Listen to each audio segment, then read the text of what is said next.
Good morning students. Officers academy के platform पे मैं आप राहुल ठाकुर आप सभी का स्वागत करता हूं। आप सभी जानते हैं कि हमारा जो एनडीए का एग्जाम है वो 4 सितंबर को है और इसके लिए हमने एक आपके लिए प्लान करके हम आपके साथ आए हैं। जैसा कि आप सभी जानते हैं कि हमारा एग्जामिनेशन में वोकैबुलरी जो पोर्शन है, जिसमें चाहे वो हम सिनोनिम्स एंटोनिम्स की बात करें या इडियम एंड फ्रेजेस की बात करें, उसमें आज हम आपसे बात करेंगे इडियम एंड फ्रेजेस की। और इस इडियम एंड फ्रेजेस में हम कुछ प्रीवियस क्वेश्चंस को डील करेंगे, जिसमें कि आप अगर उसको रिवाइज कर लेते हैं तो फिर आपके लिए ये आने वाले एग्जामिनेशन में आप इसमें से हो सकता है बहुत सारा अच्छा जो क्वेश्चंस आए एग्जाम में उसमें आप अटेम्प्ट कर सकें। तो जैसा कि माय डियर स्टूडेंट्स, हम यहां स्टार्ट कर रहे हैं इडियम एंड फ्रेजेस में। आप लोग इसको कोशिश करेंगे, मैं हर क्वेश्चन के बाद थोड़ा सा आपको समय दूंगा जिसपे कि आप सोचेंगे कि कौन सा क्वेश्चन जो है वो आपके हिसाब से करेक्ट है। And after that I will discuss and I will also give you concept that why this particular answer is suitable for this question. So be ready for that. We are going to start our first question और ये आपके सामने पहला question जो है वो आ चुका है। पहला जो क्वेश्चन है ये हमारा कहता है क्वेश्चन की टू स्ट्रेन एवरी नर्व। यहां पे 4 ऑप्शंस हमारे सामने हैं। पहला है टू मेक अटमोस्ट एफर्ट्स, दूसरा है to feel weak and tired, तीसरा है to be a diligent worker and to be methodological in work. तो 4 ऑप्शंस हमारे सामने हैं।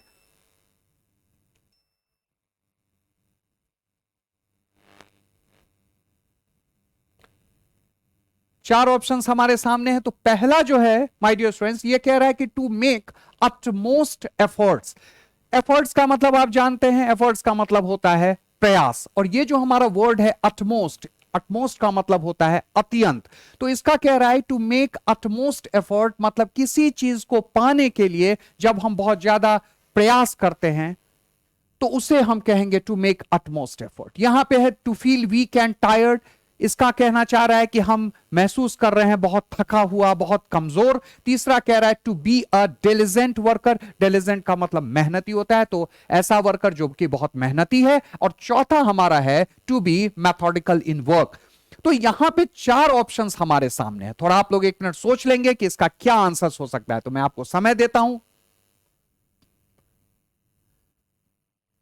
तो माय डियर स्टूडेंट्स, पहला जो आंसर होगा ये होगा टू मेक अटमोस्ट एफर्ट्स। तो याद रखेंगे, अगर ये प्रश्न इस तरह के प्रश्न आते हैं टू स्ट्रेन एवरी नर्व, तो इसका आंसर क्या करेंगे आप? To make utmost efforts. तो पहला आंसर आपके सामने है।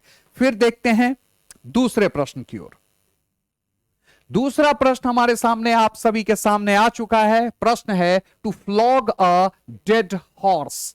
To flog a dead horse. 4 option हमारे सामने है। To weep a dead horse. अब जानिए, पहले समझेंगे कि वीप किसको कहते हैं। वीप का मतलब होता है कोड़ा।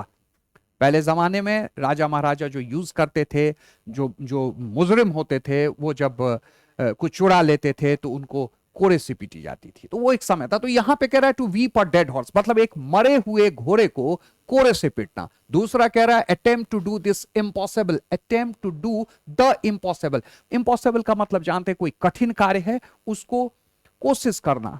Attempt to do the impossible, जो मुश्किल कार्य है उसको पॉसिबल बनाना। तीसरा हमारा है वेस्ट वंस एफर्ट्स। एफर्ट्स का मतलब आप जानते हैं प्रयास। तो हमने कोई प्रयास किया और वो बेकार निकल गया। चौथा है to take advantage of a weakness. मतलब एडवांटेज का मतलब होता है लाभ लेना, वीकनेस का मतलब कमजोरी। इसका मतलब है कि किसी की कमजोरी का फायदा उठाना। तो 4 ऑप्शन हमारे सामने है to flog a dead horse. आप थोड़ा सोचेंगे कि इसका आंसर क्या हो सकता है। To flog a dead horse, 4 option. To weep a dead horse, attempt to do the impossible, waste one's efforts, and to take advantage of weakness. My dear friends, इसका जो आंसर होगा वो होगा none other than E, C answer. E answer, waste one's efforts. मतलब waste one's efforts, हम कोई भी अपना प्रयास करते हैं और अगर वह निष्फल हो जाता है, वेस्ट हो जाता है, तो उसे हम कहेंगे to flog a dead horse. तो 2 क्वेश्चंस हम लोगों ने डिस्कस कर लिया है। Now it is time for third question. तीसरा क्वेश्चन कह रहा है to show a clean pair of heels. 4 option आपके सामने है। पहला कह रहा है टू हाइड, हाइड का मतलब जानते हैं, किसी चीज को छिपाना। टू परस्यू, कोई कार्य को करना। टू एस्केप, बचना। और टू फॉलो, किसी का अनुसरण करना। तो प्रश्न हमारे सामने है to show a clean pair of heels. इसका आंसर क्या होगा? 1 सेकंड का समय है, थोड़ा सोच लेंगे आप लोग, इसको हम कौन सा ऑप्शन लेके चलेंगे।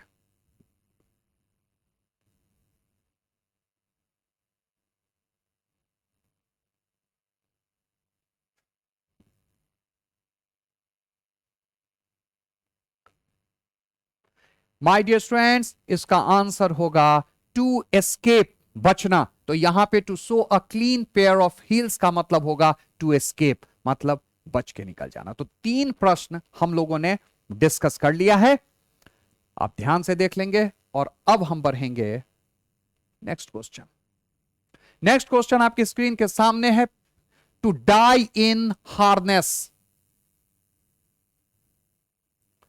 To die in harness, 4 option हमारे सामने है। पहला कहता है प्रीमिडेटेड मर्डर, बी है dying young in an accident, to die while in service, और चौथा D to be taken by surprise. तो यहां हमारा ऑप्शन है टू क्वेश्चन है टू डाई इन हार्नेस। थोड़ा सा सोचेंगे क्या हो सकता है।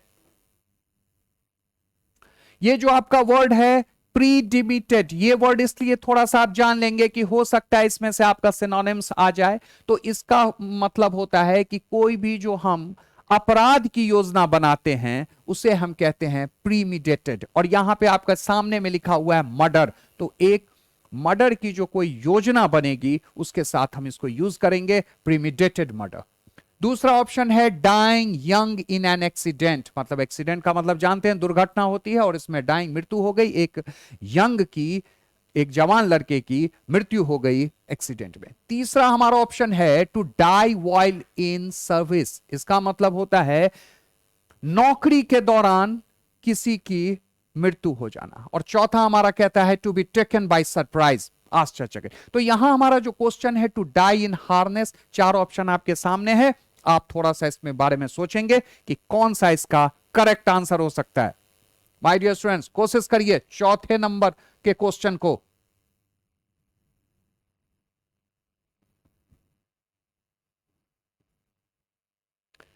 इसका जो आंसर है वो है to die while in service. तो टू डाई इन हार्नेस का जो करेक्ट ऑप्शन आपके सामने है वो है to die while in service. तो कोई भी नौकरी के दौरान, कोई भी जॉब के दौरान अगर आपकी मृत्यु होती है तो उसे हम कहते हैं टू डाई इन हार्नेस। तो it means that we have already discussed 4 questions and now it is time for next. पांचवा क्वेश्चन, पांचवा प्रश्न है to feather one's nest. Question देखेंगे ध्यान से। पहला, पांचवा, टू फेदर वंस नेस्ट, पहला कह रहा है to make a residential house, दूसरा कह रहा है something that lasts for a short time, तीसरा कह रहा है option to profit in a dishonest way, और चौथा कह रहा है नन ऑफ द एबव। फिर से देख लेंगे क्वेश्चन। अब यहां जो ऑप्शन की बात करें तो कह रहा है to make a residential house, एक ऐसे घर का निर्माण रहने के लिए, जब हम घर का कोई निर्माण करते हैं रेसिडेंशियल, तो उसको ये पहला ऑप्शन कह रहा है, तो ये निश्चित रूप से नहीं होगा। दूसरा कहता है something that last for a short time, कोई भी चीज जो खत्म हो जाए एक छोटे से अंतराल के बाद।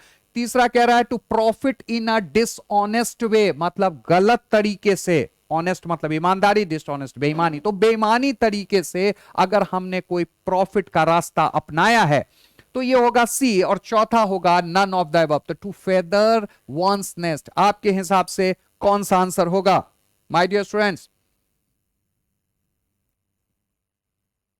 इसका आंसर जो है वो है C number, to profit in a dishonest way. तो चौथा हमारा 4 प्रश्न, हमारा 5 प्रश्न हम लोगों ने डिस्कशन कर लिया है, और इसमें आपके आंसर आपके सामने है, to profit in a dishonest way. चलिए नेक्स्ट बात करते हैं छठे प्रश्न में। छठे प्रश्न को देख लेंगे थोड़ा सा, टू डॉक्टर द अकाउंट्स। यहां पे 4 ऑप्शन हैं।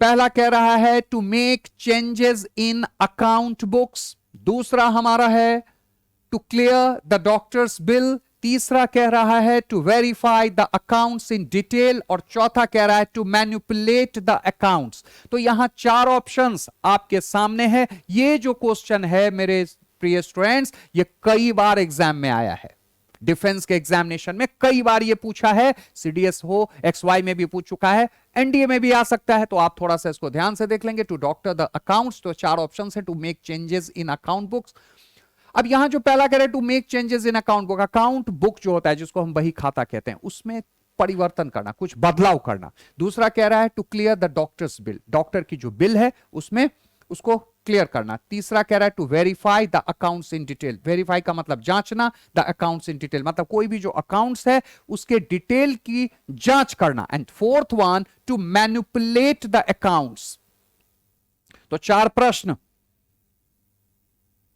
मैनिपुलेट का मतलब होता है किसी को अपने पक्ष में कर लेना, तो मतलब अकाउंट को अपने हिसाब से, अपने फायदे के हिसाब से जब हम यूज करते हैं तो उसको हम कह सकते हैं टू मैनिपुलेट द अकाउंट्स। ये वर्ड एक जनरल ये से भी होता है, मैनिपुलेट हम किसी व्यक्ति को भी कर सकते हैं, तो अपने फायदे के लिए जब हम किसी का यूज करते हैं then we can say that we have manipulated that person.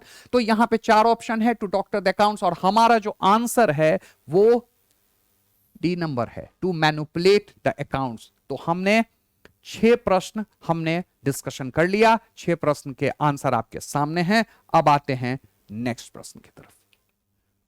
7वां प्रश्न जो आपके सामने है वो कह रहा है कि she could never measure up to her parents expectation. यहां पे कह रहा है she could never measure up to her parents expectation, मतलब हर माता पिता का जो है वो कुछ ना एक्सपेक्टेशन होता है अपने बच्चों को लेकर कि मेरा बच्चा जो है वो आगे बढ़ सकता है, इस तरीके से सफल हो सकता है। तो हर आशान्वित होना, एक्सपेक्टेशन लगाना, बहुत ज्यादा उम्मीद लगाना। तो यहां पे चार ऑप्शन आपके सामने है। पहला कह रहा है रीच द लेवल, दूसरा कह रहा है वर्क एज हार्ड, तीसरा कह रहा है एसेस द अमाउंट, और चौथा कह रहा है इंक्रीज हर हाइट। तो रीच द लेवल, लेवल तक पहुंचना, दूसरा कह रहा है वर्क एज हार्ड मतलब मेहनत से कार्य करना, तीसरा एसेस द अमाउंट, अमाउंट तक पहुंचना, एसेस का मतलब होता है पहुंचना, और चौथा इंक्रीज हर हाइट, उसने अपनी हाइट को बढ़ा लिया। तो चार ऑप्शन आपके सामने, थोड़ा सा देखेंगे।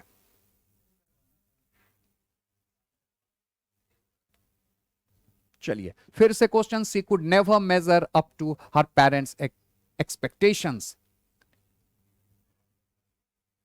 तो यहां जो आंसर होगा वो सबसे बेहतर आंसर है, ऑप्शन है रीच द लेवल। तो she could never measure, she could never reach the level her parents expectations, मतलब उसके माता पिता ने जो एक्सपेक्टेशन किया था उस चीज तक वो बच्चा नहीं पहुंच पाई। तो इसी का जो ऑप्शंस है, so we can consider that option A is the suitable answer of question 7।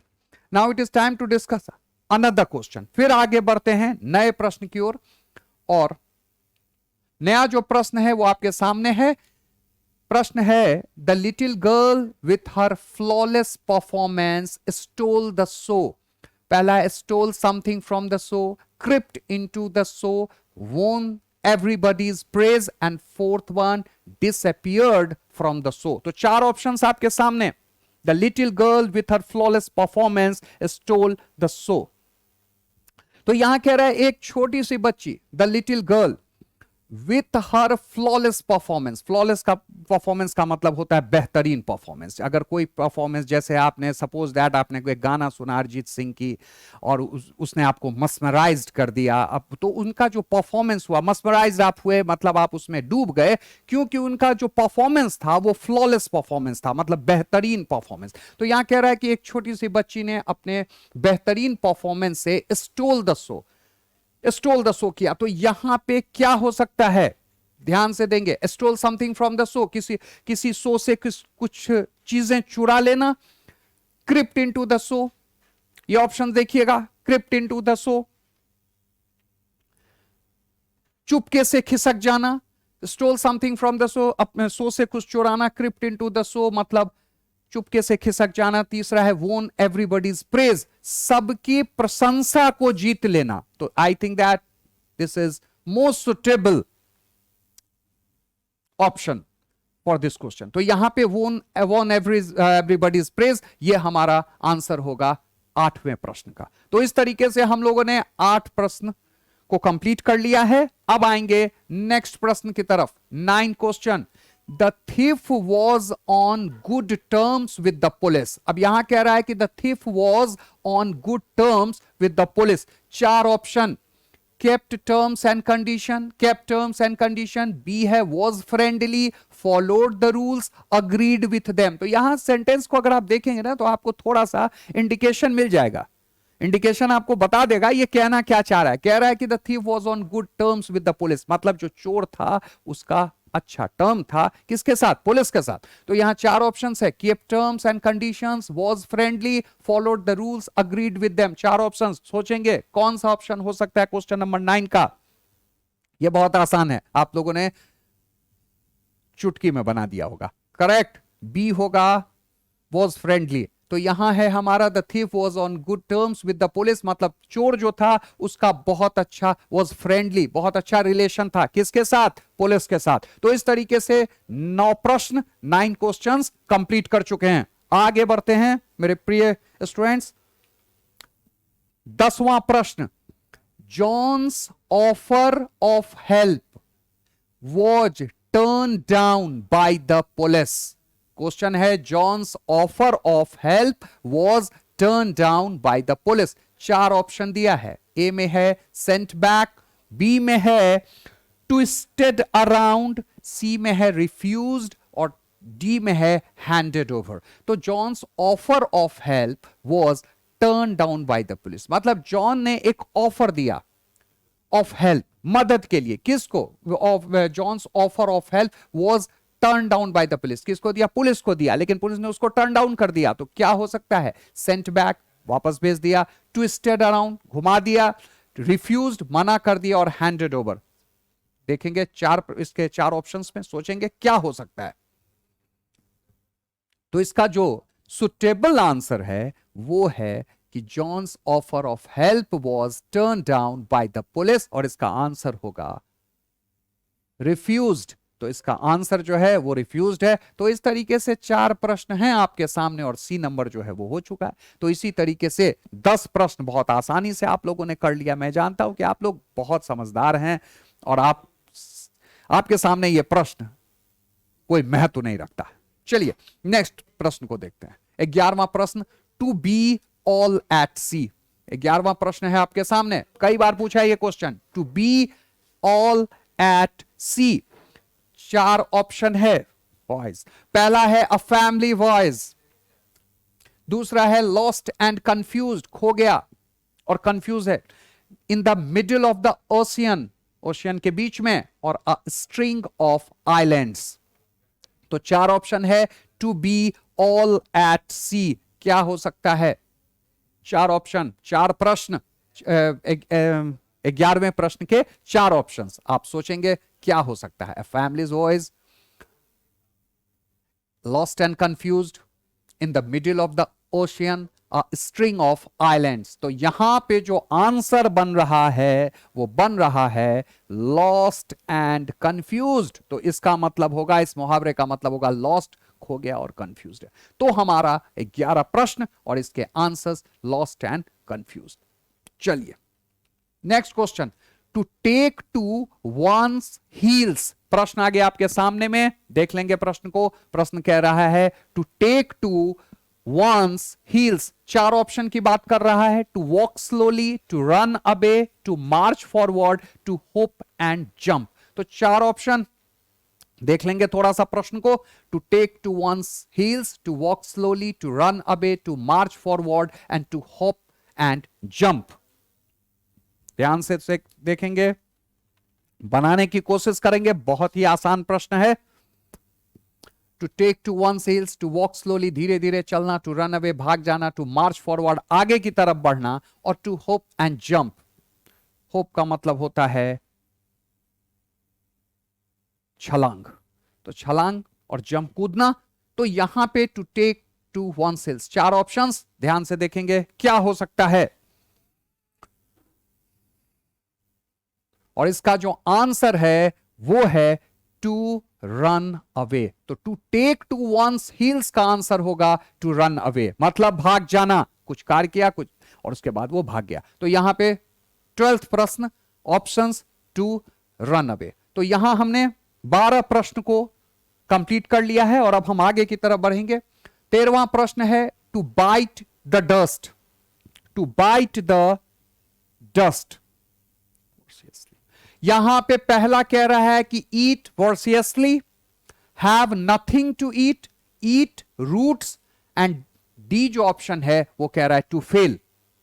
तो 4 ऑप्शंस प्रश्न टू बाइट द डस्ट।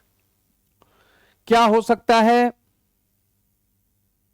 ईट वॉर्सियसली, बहुत ज्यादा ठूस ठूस के खाना, उसके बाद हैव नथिंग टू ईट, कुछ भी नहीं है खाने के लिए, ईट रूट्स, रूट्स को खाना, और टू फेल, असफल हो जाना, to bite the dust.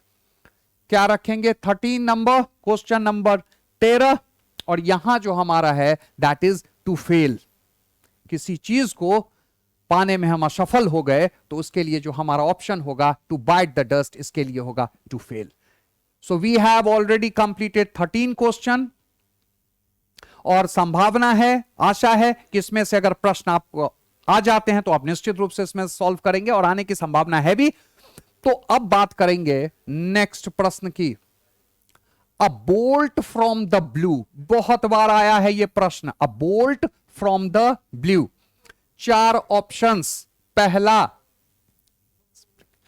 4 options, a bolt from the blue, पहला a delayed event, an inexplicable event, an unexpected and unpleasant event, and fourth one an unpleasant event। तो 4 options हमारे सामने है। अ बोल्ट फ्रॉम द ब्लू, थोड़ा सा ध्यान देंगे प्रश्न की तरफ और कोशिश करेंगे क्या हो सकता है। अ डिलेड इवेंट, कोई भी जो इवेंट थी उसको कुछ समय के लिए रोका गया। एन इनएक्सप्लिकेबल इवेंट,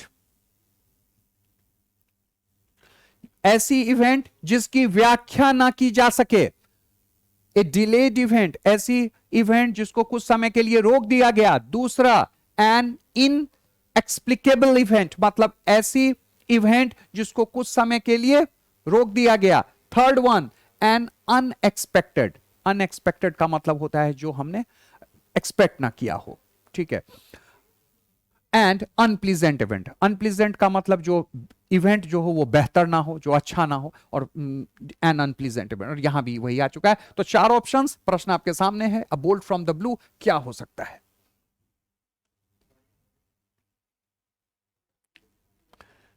आंसर होगा आपका एन इनएक्सप्लिकेबल इवेंट, ऐसा इवेंट जिसकी व्याख्या ना की जा सके। क्वेश्चन है अ बोल्ट फ्रॉम द ब्लू। तो हमारे प्रिय स्टूडेंट्स, हमारा अभी तक कंप्लीट हो चुका है 14 प्रश्न के साथ। अब बढ़ते हैं आगे। 15वां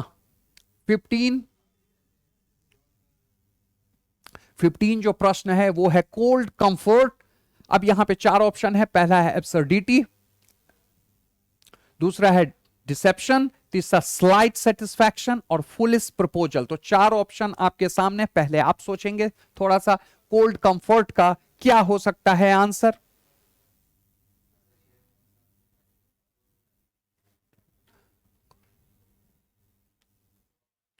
तो यहां पहला है कोल्ड कंफर्ट का एब्सर्डिटी। एब्सर्डिटी का मतलब आप जानते हैं बेवकूफी, एब्सर्डिटी होता है। ये जो आपका नेक्स्ट आपका जो है वो देख लेंगे डिसेप्शन।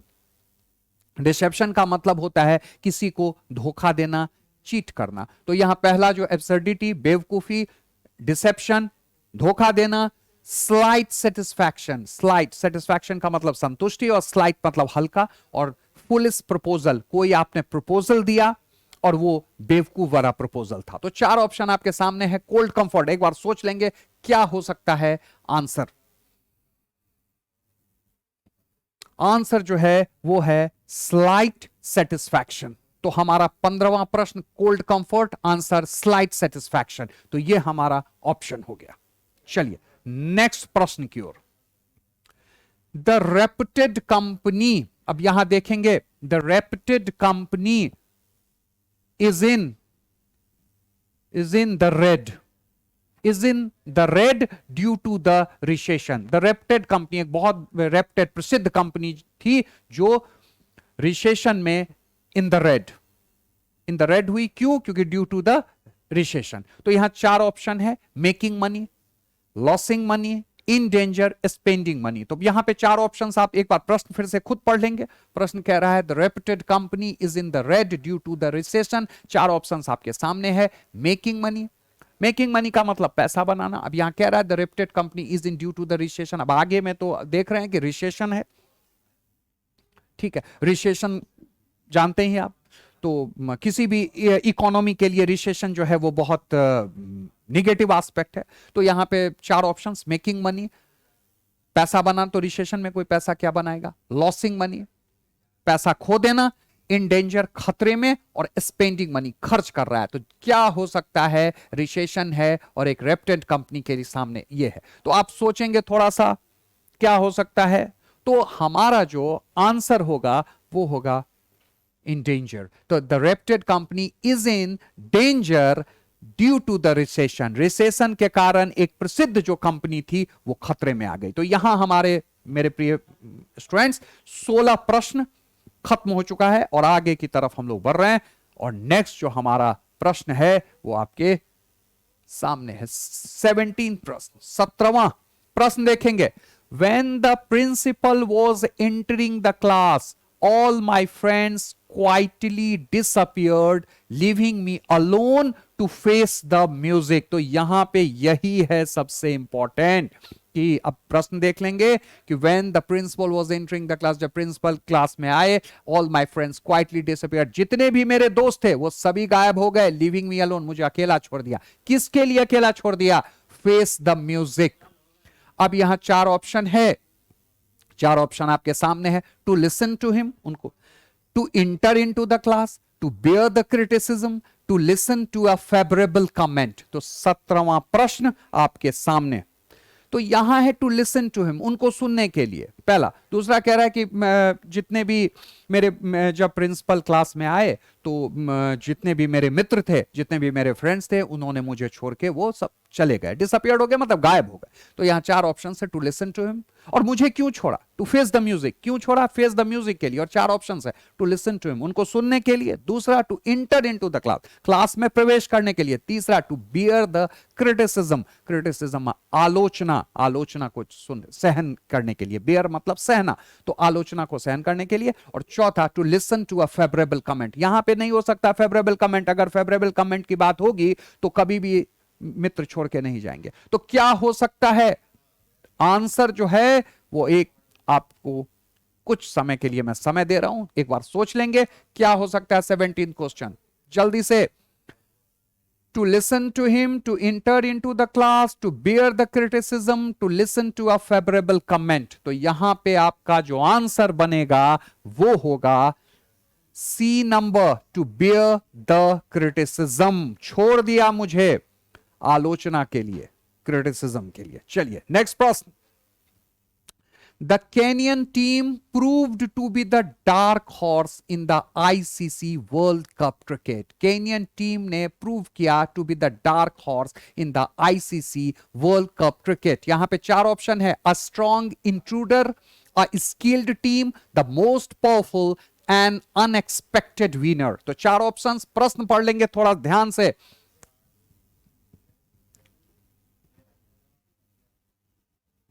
यहां पे प्रश्न है, द केनियन टीम ने अपने आप को प्रूफ किया डार्क हॉर्स के रूप में, किस में, in the ICC world cup cricket. In ICC world cup cricket में केनियन जो टीम थी उसने अपने आप को साबित कर दिया डार्क हॉर्स के रूप में। चार ऑप्शन है, एक स्ट्रॉन्ग इंट्रूडर, इंट्रूडर का मतलब होता है घुसपैठिया, ठीक है, जो बाहर से आते हैं, ठीक है, तो उसको हम कहते हैं इंट्रूडर।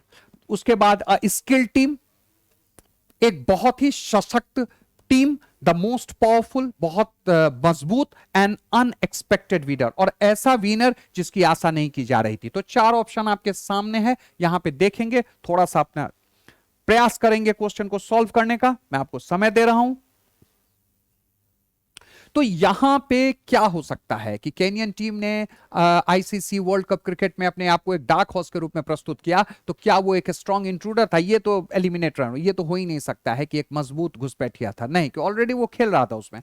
स्किल टीम, यहां पे है कि टीम जो थी वो योग्य थी, और द मोस्ट पावरफुल, बहुत ताकतवर थी, एंड अनएक्सपेक्टेड विनर, यहां पे कह रहा है कि द केनियन टीम प्रूव्ड, अपने आप को साबित कर दिया, किस में, डार्क हॉर्स के रूप में, किस में, आईसीसी वर्ल्ड कप क्रिकेट में। तो आंसर होगा एन अनएक्सपेक्टेड विनर, ऐसे विनर के रूप में जिसके जीतने की आशा नहीं की जा रही थी। तो चलिए 18 प्रश्न हम कंप्लीट कर चुके हैं और नेक्स्ट प्रश्न की तरफ बढ़ते हैं। नेक्स्ट प्रश्न हमारा है, देख लेंगे, having no arguments to defend his point, having no arguments to defend his points, the speaker began to beat about the bush. To beat about the bush, चार ऑप्शन दिया, sorry, wander across the words, speak in a haphazard manner, speak in a roundabout manner, और make use of irrelevant reference। तो चार option है, देखेंगे थोड़ा सा प्रश्न की तरफ ध्यान से। क्वेश्चन नंबर 19,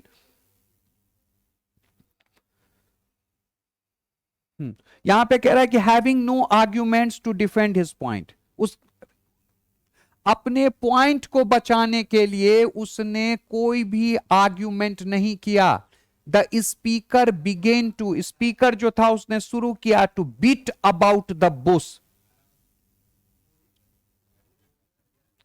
तो having no arguments to defend his point, अपनी बातों को बचाने के लिए उसने कोई भी, having no arguments to defend his point, अपने पॉइंट्स को बचाने के लिए उसने कोई भी आर्ग्यूमेंट नहीं किया। द स्पीकर जो था वो क्या किया, to beat about the bush, उसने बीट अबाउट द बुश किया। तो यहां पे कह रहा है वॉन्डर अक्रॉस द वर्ड, ऐसा अक्रॉस द वर्ड, उसके बाद स्पीक इन अ हैप्पीजार्ड मैनर, हैप्पीजार्ड मतलब स्पीक इन अ, बहुत परेशान स्थिति में जब हम बोलते हैं उसको कहते हैं haphazard. Speak in a roundabout manner और make use of irrelevant reference, मतलब ऐसे ऐसे इरेलीवेंट, अप्रासंगिक बातों को रखने लगा। तो यहां पे चार ऑप्शन है, क्या हो सकता है जल्दी से। आंसर जो होगा वो होगा speak in a roundabout manner, मतलब जब आप अपनी बात को प्रभावशाली ढंग से स्पष्ट रूप से नहीं कह पाते हैं, तो उसके लिए जो ऑप्शन है, उसके लिए जो ऑप्शन है वो है speak in a roundabout manner. कहना चाह रहा है कि हैविंग नो आर्ग्यूमेंट्स, अपनी बात को नहीं रख सका, अपने बात को, अपने पॉइंट्स जो रखा उसका बचाव नहीं कर पाया। क्यों नहीं कर पाया? क्योंकि speak in a roundabout manner, ऐसे बात कर रहा था जिससे कोई भी बातें स्पष्ट ही नहीं हो रही थी। तो यहां आंसर जो है वो सी नंबर होगा। तो 19 प्रश्न कंप्लीट कर चुके हैं हम लोग। नेक्स्ट प्रश्न की तरफ बढ़ते हैं।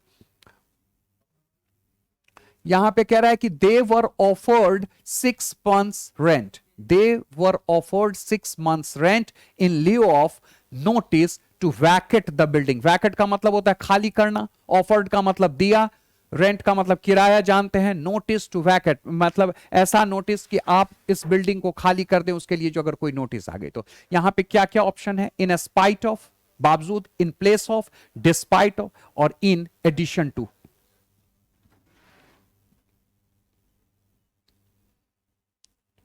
तो यहां पे कोशिश करेंगे कि they were offered 6 months rent in lieu of notice to vacate the building. तो इसमें क्या ऑप्शंस हो सकता है आपके हिसाब से? They were offered 6 months rent in lieu of notice to vacate the building. तो यहां पे जो करेक्ट होगा, आप लोगों ने बना लिया होगा प्रश्न, तो इसका आंसर बना लिया होगा, तो इसका जो करेक्ट आंसर होगा इन प्लेस ऑफ। तो दे वर ऑफर्ड, उन्होंने ऑफर किया 6 month रेंट, किसकी जगह पे? Of notice to vacate the building, मतलब एक नोटिस है, उनको लग रहा था, जो रह रहे थे उनको लग रहा था कि हो सकता है हमें नोटिस मिल जाए, किसके लिए? घर को खाली करने के लिए। तो उसके जगह पे, उस चीज से बचने के लिए उन्होंने क्या किया? दे वर ऑफर्ड 6 month रेंट। तो उन्होंने उस चीज को, उस मुसीबत से बचने के लिए उन्होंने 6 month के किराए को चुका दिया। तो यहां पे 20वां प्रश्न हो चुका है। नेक्स्ट प्रश्न वी आते हैं यहां पे। वी नो दैट, हम जानते हैं, he is the one responsible for the discord, but as he is well connected, all we can do is send him to Coventry। यहां पे प्रश्न है, देख लेंगे कि we know that he is one responsible for the discord, but as he is well connected, all we can do is send him to Coventry. तो यहां चार ऑप्शन है, ट्रांसफर हिम उनको कर दें, कमेंडेड हिम, बाइकाट हिम और dismiss him. तो चार ऑप्शंस आपके सामने हैं, थोड़ा सा देंगे, ध्यान देंगे क्या हो सकता है। वी नो दैट, हम जानते हैं कि ही इज वन रिस्पॉन्सिबल, वह रिस्पॉन्सिबल है, इसके लिए जिम्मेदार है, फॉर द डिस्कॉर्ड, डिस्कॉर्ड का मतलब मनमुटाव, झगड़ा के लिए, but as he is well, लेकिन जैसा कि वो है, as he is well connected all, जैसा कि वो हम सबसे जुड़ा हुआ है, लेकिन वही है रिस्पॉन्सिबल इस झगड़े का।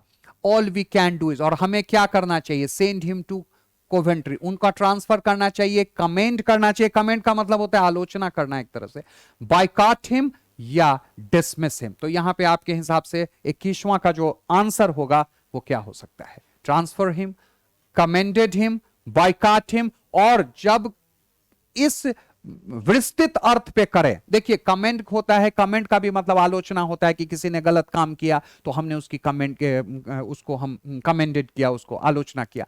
लेकिन यहां पे जब आप ये जानते हैं कि आपने कोई बहुत बड़ा काम, गलत कार्य किया है जो कि मास को इफेक्ट किया है, यहां पे कह रहा है we know that is one और रिस्पॉन्सिबल फॉर द डिस्कॉर्ड, एक बहुत बड़े झगड़े का वही कारण है और वो इस समय जुड़ा भी हुआ है, हम लोगों से जुड़ा भी हुआ है। तो हमें अब इस तरह के झगड़े जो हैं वो बार बार ना हो, इसके लिए हमें उसे क्या करना पड़ेगा, हमें उसे बाइकाट करना पड़ेगा, बाइकाट हिम। तो यहां पे 21वां का जो आंसर है वो है आपका बाइकाट हिम। तो चलिए मेरे प्रिय स्टूडेंट्स आगे बढ़ते हैं 22वां प्रश्न की ओर। The noble man gave up the ghost, noble man जो थे वो गेव अप कर दिया, गेव अप का मतलब छोड़ देना, द घोस्ट को। अब यहां है left the ghost, levied like a ghost, invited ghost और डाइड। तो चार ऑप्शन है, ये बहुत खुद दिख रहा है, आप लोगों को समझ में आ रहा होगा, इसका ऑप्शंस जो है वो क्लियर कह रहा है कि लेफ्ट द घोस्ट, भूत को छोड़ दिया, लीव्ड लाइक ए घोस्ट, एक घोस्ट की तरह रहने लगा, इनवाइटेड घोस्ट, घोस्ट को बुलाया, इनवाइट किया, और चौथा है डाइड, मतलब मृत्यु हो गई। तो यहां एक नोबल, एक प्रसिद्ध व्यक्ति थे, विद्वान व्यक्ति थे, महान व्यक्ति थे, the noble man give up the ghost. तो क्या हो सकता है, आपको समय दे रहे हैं, सोचिए और जल्दी से आंसर तैयार कीजिए इसका कि आपके हिसाब से इस चार में क्या हो सकता है। इसका जो आंसर आप लोगों ने बहुत आसानी से इसको ढूंढ लिया होगा, इसका जो आंसर है वो डी है, died. The noble man died, the noble man give up the ghost का मतलब होगा द नोबल मैन डाइड। तो इस तरीके से 22 प्रश्न कंप्लीट हो चुके हैं। नेक्स्ट आगे बढ़ते हैं। अ prime minister can not ride ruffs hood over his ministerial colleagues for long. यहां हमारा जो प्रश्न है वो प्रश्न को थोड़ा ध्यान से पढ़ लेंगे। A prime minister can not ride roughshod over his, ride roughshod, यही मेन इंपॉर्टेंट है, roughshod, ride roughshod over his ministerial colleagues for long. तो यहां पे ध्यान देंगे, deal unkindly with, take for granted, be high handed with और exploit wilfully. तो चार ऑप्शंस हैं, थोड़ा सा ध्यान देके पढ़ेंगे तो छिपा हुआ है इसी प्रश्न में।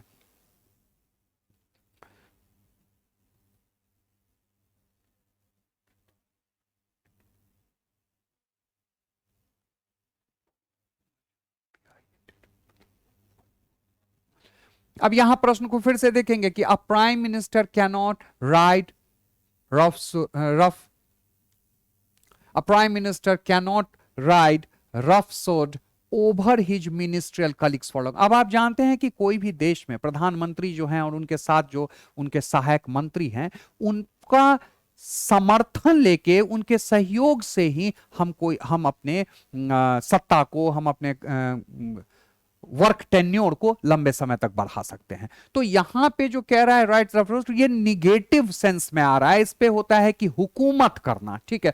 तो यहां डील अनकाइंडली विथ यहां नहीं होगा, टेक फॉर ग्रांटेड, ग्रांट कर दिया, एक्सप्लॉइट विलफुली, शोषण कर रहा है, तो ये सुटेबल ऑप्शंस नहीं है। तो यहां जो होगा उसका होगा, फिर से एक बार आप देख लीजिए, कोशिश कर लीजिए,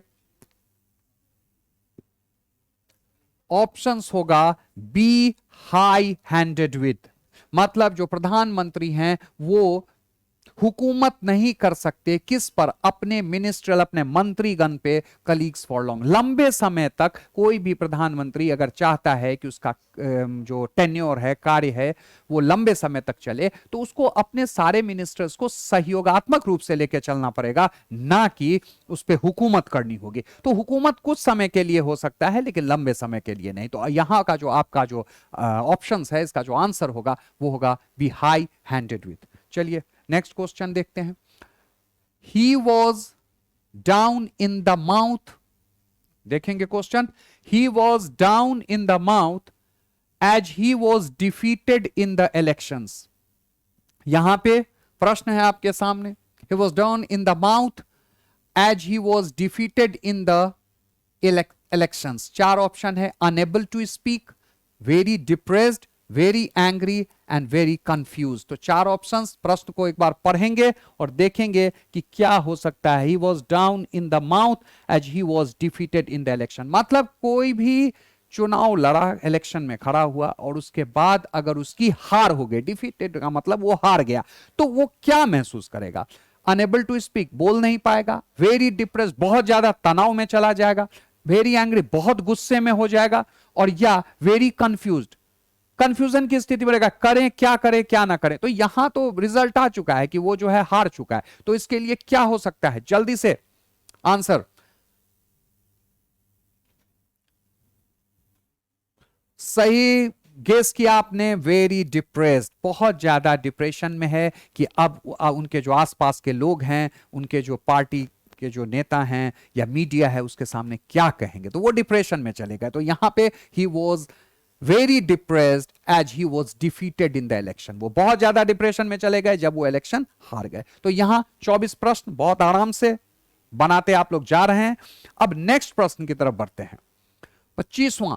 दे से, उन्होंने कहा, ध्यान से पढ़ेंगे, दे से, उन्होंने कहा, join the army to drink life to the lees. They say, उन्होंने कहा कि ज्वाइन द आर्मी को ज्वाइन करो, टू, क्यों, to drink life to the lees. अब यहां पे चार ऑप्शंस आपके सामने हैं। उन्होंने कहा कि आर्मी को ज्वाइन करो क्योंकि drink life to the lees. अब यहां पे है to have the best of fun and fortune, इसलिए ज्वाइन करो क्योंकि वहां आनंद भी है और भविष्य भी है। To enjoy a life of drinking and dancing, इसलिए आर्मी को ज्वाइन करो कि तुम खूब ड्रिंक करोगे और डांस करोगे। तीसरा, to have a life full of adventures, मतलब अगर आप आर्मी ज्वाइन करते हैं तो आपके जीवन में बहुत सारा रोमांच रहेगा, एडवेंचर रहेगा। चौथा प्रश्न कह रहा है, ऑप्शन कह रहा है to have the best of life, मतलब आपके जीवन का सबसे सुनहरा पल होगा अगर आप आर्मी ज्वाइन करते हैं।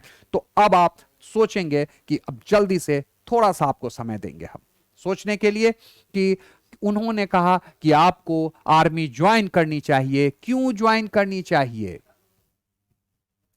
फन के लिए और फॉर्चून के लिए। देखिए फॉर्चून तो ठीक है, फन यहां पे आ रहा है उतना सुटेबल नहीं लग रहा है। लाइफ और ड्रिंकिंग या डांसिंग, ये तो कोई मतलब ही नहीं है कि इसलिए आर्मी ज्वाइन करो कि डांस करो खूब और पियो, तो इसलिए नहीं हो सकता। To have a life full of adventure और to have a best of life, हाँ ये थोड़ा सा ऑप्शन नजदीक आ रहा है। To have the best of life मतलब अगर जीवन के कुछ खास क्षण होंगे आपके लिए, बेहतरीन पल होगा अगर आप आर्मी ज्वाइन करते हैं। लेकिन आर्मी के साथ जो आर्मी का वर्क कल्चर है उसके हिसाब से अगर हम बात करें तो जो सबसे सुटेबल होगा वो होगा to have a life full of adventures. तो यहां मुझे मालूम था कि आप लोगों ने सही बना दिया होगा। तो इस तरीके से 25 प्रश्न हमारे बन चुके हैं जिसमें कि आप लोगों ने बहुत बेहतर बना लिया होगा। चलिए नेक्स्ट जो क्वेश्चन है, the car in the backyard is proving to be a white elephant. यहां पे कह रहा है कि the car is in the backyard is proving to be a white elephant, मतलब एक जो कार है वो बैकयार्ड में पार्क किया है, वो is proving to be a white elephant. मतलब एक बात आप इसको ऐसे समझिए कि कई बार ऐसा होता है कि हम कोई चीज जो है वो खरीद लेते हैं तो उसको हम बहुत सही तरीके से रख नहीं पाते हैं। क्यों नहीं रख पाते हैं? क्योंकि उसको मेंटेन नहीं कर पाते। आपको पता होगा कि आज से कई वर्ष पहले जो हैं लोग एम्बेसडर, बहुत सारे कार हैं, आजकल के समय में तो बहुत सारे कार अवेलेबल हैं, लेकिन एक समय था एम्बेसडर कि एम्बेसडर जो है एक कॉमन पर्सन एफोर्ड नहीं कर पाता था। क्यों नहीं कर पाता था? क्योंकि उसको उसके रख रखाव के लिए जितनी जरूरतें हैं वो शायद पूरा नहीं हो सकता था, उसको मेंटेन करना पड़ता था एम्बेसडर को। इसलिए एम्बेसडर को शाही जो है वो कार कही जाती थी, और खासकर ब्यूरोक्रेट्स उसको यूज करते थे, पॉलिटिशियंस यूज करते थे, आम आदमी बहुत कम करते थे। तो यहां कह रहा है the car in the backyard is proving to be a white elephant, मतलब जो एक कार जो है जो कि बैकयार्ड में है वो अब क्या बन चुका है, तो एक व्हाइट एलिफेंट बन चुका है। और आप जानते हैं कि व्हाइट एलिफेंट बहुत रेयर होता है। तो यहां पे चार ऑप्शन, वेरी ह्यूज आइटम, बहुत बड़ा आइटम है, तो ये उसके बाद कॉस्टली एंड यूजलेस पोजीशन, महंगा है और यूजलेस है, वो बेकार है। वेरी एक्सपेंसिव इन्वेस्टमेंट, अगर मतलब अगर उसको अगर उसको रखना चाहते हैं तो बहुत ज्यादा खर्च करना पड़ेगा। और चौथा है यूजफुल मटेरियल, मतलब जो कि हमारे लिए लाभदायक है। तो चार ऑप्शन है, क्या लग रहा है आपको, क्या लग रहा है? मैंने पहले ही कह दिया कि व्हाइट एलिफेंट है, व्हाइट एलिफेंट रखना सबके बस के बाहर नहीं है। तो यहां पे क्या हो जाएगा, वेरी एक्सपेंसिव इन्वेस्टमेंट, मतलब अगर हम इस कार को रखेंगे तो हमें उसके रख रखाव के लिए बहुत खर्च करना पड़ेगा। ठीक है मेरे प्रिय स्टूडेंट्स, चलिए बना रहे हैं आप लोग बहुत अच्छे से। अब नेक्स्ट बढ़ते हैं। नेक्स्ट जो क्वेश्चन है हमारा वो है, he takes leave once in a blue moon. He takes leave once in a blue moon, वह छुट्टी लेता है इन अ ब्लू मून में। तो कब ऑप्शन है, रेगुलरली छुट्टी लेता है, ऑफन कभी कभार, रेयरली यदा कदा, वंस अ फोर्टनाइट 15 दिन पे। तो यहां पे हमारे स्टूडेंट्स देख लेंगे, थोड़ा सा प्रयास कर लेंगे कि कितना तक इसमें बन जाएगा आपका। तो नेक्स्ट जो आपका है वो है, he takes leave once in a blue moon, regularly, often, rarely, once a fortnight. तो 27वां प्रश्न आपके सामने है, ध्यान देंगे क्या हो सकता है इसका आंसर। तो यहां कहता है कि ही टेक्स लीव, वो छुट्टी लेता है, once in a blue moon. तो once in a blue moon, तो इसके लिए जो आंसर आपका होगा, आप लोगों ने कर लिया होगा, क्या है आंसर जल्दी से बताएं। इसका जो आंसर है वो है रेयरली। रेयरली का मतलब कभी कभार, नहीं के बराबर। ठीक है, तो यहां पे he takes leave once in a blue moon, blue moon को याद रखिएगा कि जब भी आएगा तो रेयरली के सेंस में आएगा। ठीक है माय डियर स्टूडेंट्स, आप समझ चुके हैं। तो ये हमारा बन चुका है प्रश्न। चलिए नेक्स्ट जो आपका प्रश्न है वो देखिए, नेक्स्ट प्रश्न 28वां प्रश्न आपके सामने है। 28वां प्रश्न है, the meeting has been put off indefinitely. प्रश्न को देखेंगे, प्रश्न कह रहा है the meeting has been put off indefinitely. Definitely का मतलब निश्चित रूप से, इनडेफिनेटली मतलब अनिश्चितता पूर्वक। चार ऑप्शन, द मीटिंग जो है उसको, जो मीटिंग थी हैज बीन पुट ऑफ कर दिया गया इनडेफिनेटली, अनिश्चित। तो यहां पे क्या होगा, कैंसिल कर दिया, पोस्टपोन्ड कर दिया, एडवांस्ड कर दिया या अनाउंस्ड कर दिया। जल्दी से देखेंगे क्या हो सकता है आंसर।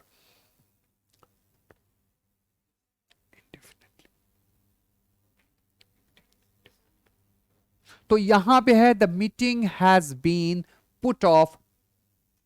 पुट ऑफ का जो है इडियम एंड फ्रेजेस की बात हम कर रहे हैं, तो पुट ऑफ जो है उसका मतलब होता है पोस्टपोन्ड करना, स्थगित करना, पोस्टपोन्ड कर दिया। तो यहां जो आंसर होगा, द मीटिंग जो है उसको पोस्टपोन्ड कर दी गई। और आप ये जानते होंगे कि मीटिंग्स जो है वो कैंसिल नहीं होती है, कैंसिल टिकट कैंसिल्स होते हैं, लेकिन कोई भी जो जैसे मीटिंग हो रही है, कोई खास जो योजना है उसको हम पोस्टपोन करते हैं, ना कि उसको कैंसिल करते हैं। तो इसलिए हमारा जो एडवांस मतलब आगे बढ़ा दिया, ये यहां नहीं होगा, क्योंकि the meeting has been put off की बात चल रही है। अनाउंस कर दिया, घोषणा किया, ये भी नहीं है। तो यहां जो आंसर होगा वो होगा, the most suitable answer of this question is B option, postpone. तो माय डियर स्टूडेंट्स, हो चुका है 28 प्रश्न हम लोग कंप्लीट कर चुके हैं। नेक्स्ट प्रश्न की तरफ बढ़ते हैं। 29वां प्रश्न, 29वां प्रश्न है, the rules of the deal, the rules of the deal are set forth in the brochure. तो यहां पे कह रहा है कि the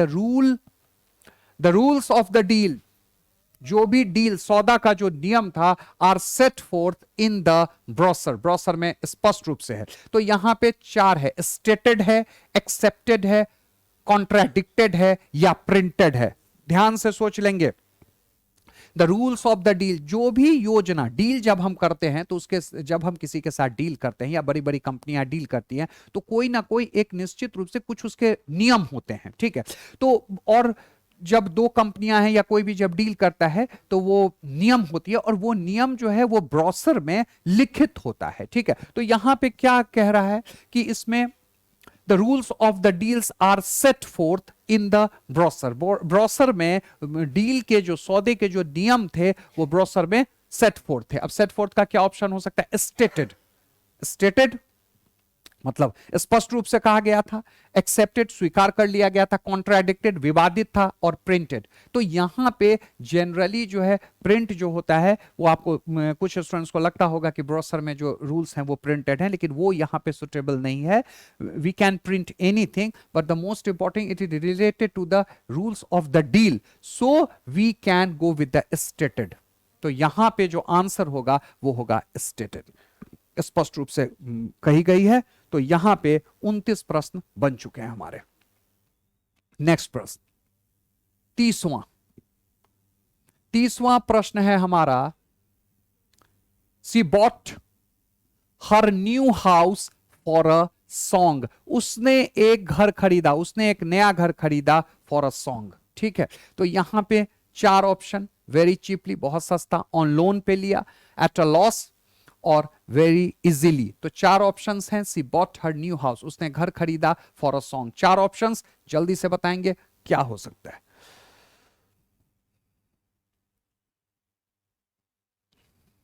C bought her new house for a song, on loan नहीं, यहां पे फॉर अ सॉन्ग के लिए जो सबसे सुटेबल है इट इज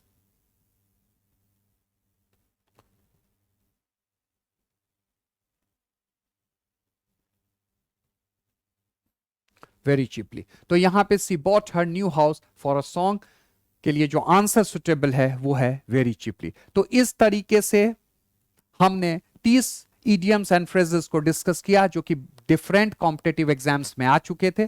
तो आप एग्जाम से पहले एक बार इसको रिवाइज कर लेंगे तो निश्चित रूप से अंदाजा है कि इसमें से आने की संभावना है, और आप जान भी गए कि how we can solve idioms and phrases. तो अब जो हमारी नेक्स्ट क्लास होगी वो कल होगी, और ये जो क्लासेस होगी वो फिर आपको हम कुछ प्रीवियस क्वेश्चंस जो बेस्ड होंगे एरर्स पे उस पे बात करेंगे। तो कल हम लोग मिलेंगे और हम एरर्स पे डिस्कशन करेंगे। So thank you all, have a nice day to all of you.